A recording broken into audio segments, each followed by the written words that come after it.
Народниот премиер Мицко уште во една огромна прилика покажа дека не е хуман, нема ни трунка човечност, емпатија према граѓаните на Македонија.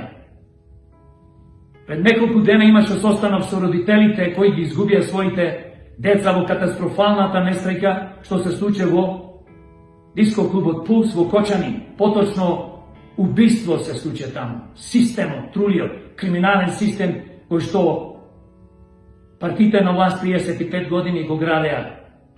А тука се разбира има огромна вина и самиот ненароден премиер Мицко. Ги праша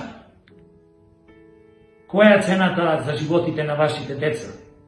Наместо да им понуди сочувство и да каже како премиер на народот, кажете како можем да помогнам или да даде предлог да им помогне на овие родители. И се разбира на родителите на децата кои што се повредени и на самите деца. Но тој тоа 4 месеци го нема направено. За жал, да беше човек, ќе се понашеше многу подобро ненародни премиер. Жал ми е. Но ти немаш ни чувство, ни човечност, ни трунка емпатија и хуманост во себе. Жал ми е што си премиер, но се радувам што не си премиер на повеќето граѓани.